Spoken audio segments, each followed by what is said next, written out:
So maybe you're pulling out the Christmas or Hanukkah decorations and maybe peeking at the news.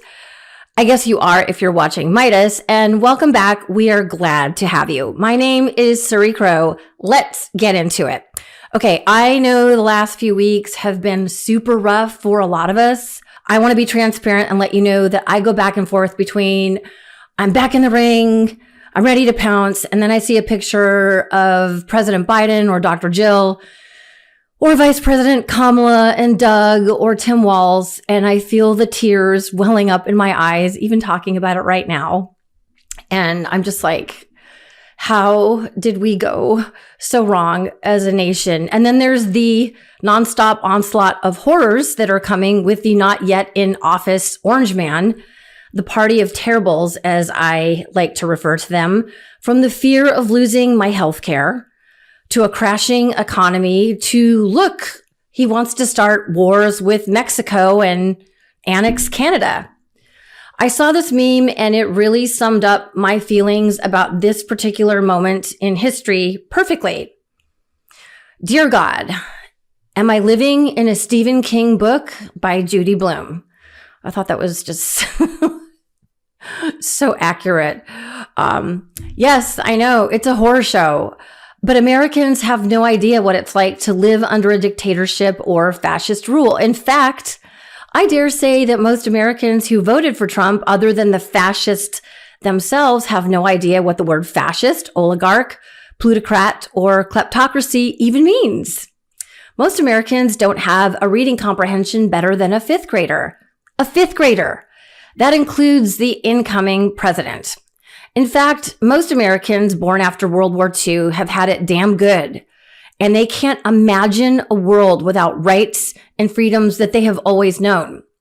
I thought this conversation between Jonathan Lemire of MSNBC and David Frum, a writer from The Atlantic, was very insightful. Let's turn now to your recent piece in The Atlantic, in which you write this. Perhaps Americans require, every once in a while, to be jolted out of the complacency learned from their mostly fortunate history. The nation that ratified the 13th Amendment in 1865 was, in important ways, the same one that enacted the Fugitive Slave Act in 1850. The nation that generously sent Marshall Plan aid after the Second World War was compensating for the myopic selfishness of the Neutrality Acts before the war. Americans can take pride in their national story because they have chosen rightly more often than they have chosen wrongly. But the wrong choices are part of the story too.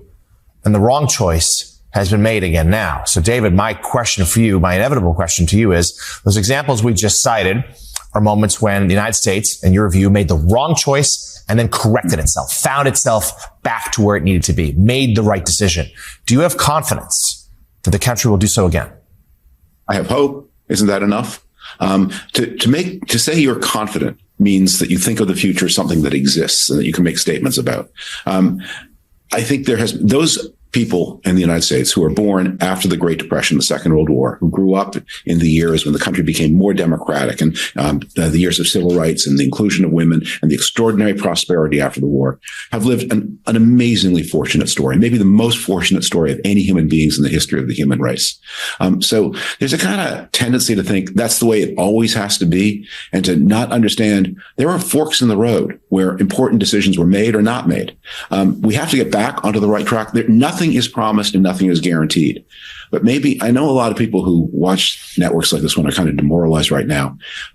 Maybe the way to think about this is to say, along with whatever you feel about the path the country's on, you personally have also been given an opportunity to be an important part of American history and to be part of the story of pulling the country back onto the path it needs to be on in the way that people before you have had.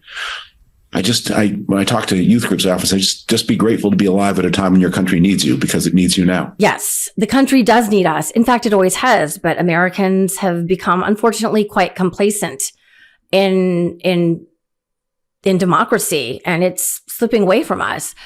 But unlike last time when Trump won, there was a real fight back spirit. I remember when Trump was inaugurated last time, I slipped away from my right-wing newsroom and I marched in the Women's March up in DC. the day after Trump's inauguration, and I had a little strip of pink hair.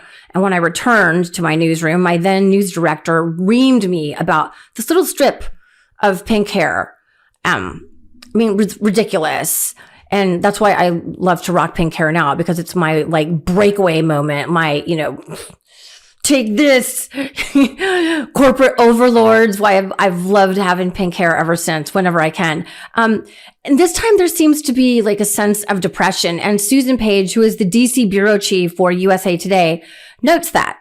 But I am struck, I think, by the discouragement that you see among Democrats and those who opposed Donald Trump. Now, the contrast with 2016 is so striking. Then we had all these protests going on and declarations of defiance and the Women's March. And now you find, I think, people who did not vote for Donald Trump for president. It's not clear to me what their reaction is. I think you see a kind of retreat from the public debate, at least for a while. And so that is one of the big challenges, it seems to me, we're going to face as a nation, and the Trump opposition will face, which is how to engage people in a productive way about the course forward. Now, it's possible that Donald Trump will help. He may do, he was elected for some reasons, including concern about the economy and chaos in the world. But he was not elected for some of the things he says he's going to do. And that may give his opponents a toehold. But this does seem like a sort of dispirited moment, I think, for those who did not support him. So we've got to engage, my peeps. And as I have been slowly emerging back into society, and I've been having conversations with people face to face over the holidays, etc., I realize that the average citizen has no idea what's coming, especially if they're not college educated and they're working class. And I'm not saying that to be elitist. I'm saying it because, one, it's true. And these are, B, the people we need to engage with and talk to so that they can now be armed with information about what is happening and what will happen and what we can do about it. Listen to Sharon Stone on this exact topic when she was in Italy last month. Italy has seen fascism. Italy has seen these things. You guys, you understand what happens. You have seen this before. My country is in its adolescence. Adolescence is very arrogant. Adolescence thinks it knows everything. Adolescence is naive and ignorant and arrogant. And we are in our ignorant, arrogant adolescence. We haven't seen this before in our country. So Americans who don't travel, who 80% don't have a passport, who are uneducated, are in their extraordinary naivete. What I can say is that the only way that we can help with these issues is to help each other. Now, we can't just say that women should help women, because that's the only way we have survived so far. We must say that good men must help good men. And those good men must be very aware that a lot of your friends are not good men. And you can't continue to pretend that your friends are good men when they are not good men. And you must be very clear-minded and understand that your friends who are not good men are dangerous, violent men, and you have to keep them away from your daughters, your wives, and your girlfriends, because this is a time when we can no longer look away when bad men are bad. I think she makes an excellent point. We have to start talking to each other. We can't just look away anymore. And I had some really interesting conversations over the long holiday weekend. I was actually getting my hair pinked out at my salon, and there was a Cuban American couple there, working class, and And the woman was surprisingly progressive. She comes from Miami, working class, and she was very aware of what's going on. And anyway, I'll have to share more about my conversation with her in another video. But her husband or partner was working class, Cuban American. And I said, you strike me as conservative. And then I had to shut my mouth and listen, which is something you learn if you're a good reporter. And I said, tell me what your thoughts are. And, he said, I didn't vote in this election. And it turns out he's a construction foreman. And he oversees a large crew of, many of them are undocumented, immigrants. And he leans conservative. And he said, I'm really not political. And I sort of listened to what he was talking about and about his concerns for a lot of the people that are on his work crew and what may be coming. And I was compassionate. And it was a good reminder for me to listen to these people. And I said, well, you say you're not political, but politics impacts every single area of your life. And you're talking about your work crew and how you're worried for how that's going to go and how this will impact your job. And then I just started listing some things that the Biden administration had done. And, he was talking about high grocery prices. And I was explaining to him about corporate price gouging and how it wasn't really on the Biden administration and how they'd been working to bring things down. But it was a back and forth. It wasn't just me being like, well, I'm Miss College educated and da-da-da. So it was a good lesson for me to think about having compassionate conversations, to be respectful. And this is the way we need to move forward. And I said, you can take the information that from your wife or girlfriend and from talking to me, and you can now share this with your workers, because he said they were all Trump supporters. And I'm like, he's going to deport them. Anyway, it was just really, I think this is how we're going to move forward, talking to each other. And that's one of the tenets of Timothy Snyder's excellent book on tyranny, which I mention all the time now because I think everyone should have a copy of it. Make small talk. Find out who's on your side. I recently had new neighbors move in, and one of the first things that the husband said to me when we ran into each other yesterday when I was outside walking Angus/Donk is he said, I like your signs. And, during the election and even now, I had all my Kamala Harris and pro-democracy signs out. And they really were like sort of, a bulwark, a calling sign, because when the house was for sale, I wanted people to know, like, if you're moving next to me, this is who you're moving next to. And I found it so interesting that it was one of the very first things he said to me when we introduced each other. And so right away it was like, allies. Okay. We know whose side we're on, and that will help us as we move forward into this unknown period in the Trump administration. And then one of the other things that Timothy Snyder talks about in his book on tyranny is like, never look away from the signs of tyranny. So we should never, ever look away from the misogyny of a Pete Hegseth or a Matt Gaetz or a Donald Trump. Like, this is not normal. It is not acceptable to have an adjudicated rapist and a convicted felon in the White House. And reporters and citizens need to stay in our politicians' faces, voicemails, and emails daily. And then this is from Joyce Vance's Substack, which I highly recommend you follow. Joyce is a former federal prosecutor, and she's just a good egg. And she writes this, right now it may feel like Donald Trump broke the rule of law, but stop and consider for a moment. This is how Trump wants you to feel. This is how all of the people around him, the ones who envision their surge to take over our government in January, want you to feel. They want you to feel defeated. They want you to feel like Project 2025 is inevitable. They want you to give up, stay at home, and slowly subside into miserably drinking wine. I feel that.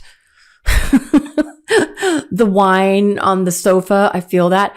But then she continues on, we still have a First Amendment right to assemble, to petition our government, and to free speech and a free press. They are ours to insist upon or lose. I intend to insist. Hear, hear, Joyce. I intend to insist as well. And I will leave you with this word from one of my favorite freedom fighters, democracy dockets, Mark Elias, who is a lawyer extraordinaire. Donald Trump hates being mocked. And he hates being treated for what he is, which is a buffoonish character who is not worthy of the office. He wants to be feared, and what he doesn't want to be is laughed at. So, people oftentimes see me on your show and they're like, Mark, you always seem so optimistic and upbeat. And I'm like, I'm not optimistic. Like, I understand Donald Trump for what he is, and the same is true for the rest of his merry band of misfits. Right now there are a lot of people who are quietly scared. And there are a lot of people who are publicly scared. There are a lot of people who are engaging in anticipatory obedience. I posted now on social media, Kash Patel saying that I am an enemy of the Republican Party. And then I go on to point out in the rest of the clip, he says I'm an enemy of the Republican Party because I win voting rights cases. I help defeat Republican voter suppression. And so rather than being afraid of that, rather than being scared about that, I'm proud of that. I'm proud of the fact that I stand up for democracy and that I win. And we need everyone to be a little bit courageous. It's okay to be scared. It's okay to be nervous. I'm nervous. I'm scared at some level. But everyone needs to be a happy warrior in this fight. Everybody needs to have a little bit of courage in this fight. And I think if we do that and we don't back down, then the bullies go away. Because what they count on is that everyone's going to put their tail between their legs and go scurry off. And if you don't do that, then they are the ones who will back down. I just love that man. He's just amazing. And it is okay to be afraid. I'm not lying. I'm a little like, what the hell are we going into? What is going to happen? It's a bit nerve-wracking. And I went up to DC to cover Biden's inauguration almost 4 years ago when the city was all locked down. And almost 4 years later, I am deeply, deeply disappointed in my fellow Americans for not getting the huge red alert memo that Trump is the worst possible choice. Like, it breaks my heart. But recently I had an epiphany that what if this is what all of those years in dirty newsrooms prepared me for? All of the many years, early mornings and late night, running around the countryside, chasing down politicians and cops. What if it was leading me to this moment right now? To not back down in the face of fear. And that is going to take not only those of us in the press and the media, but it's going to take the nation. It's going to take all of us. The day that we turn our heads away and stop caring is the day that they win. And it's not going to happen on my watch, nor on the brothers who run this network. So please join me and stand up to the tyranny and the fascism that Trump and his henchmen want us to be so afraid of. Thank you for showing up and caring, because that is how we're going to get through this. And it's going to be day by day. And I don't know what lies ahead, but I'm going to put my faith in the God who's gotten me through everything so far. And I'm going to keep on plugging along, guys. This is what counts. My name is Suri Crowe. Thank you for being here. I hope to see you back here very soon. Peace. Love this video? Make sure you stay up to date on the latest breaking news and all things Meidas by signing up to the MeidasTouch newsletter at MeidasTouch.com/newsletter.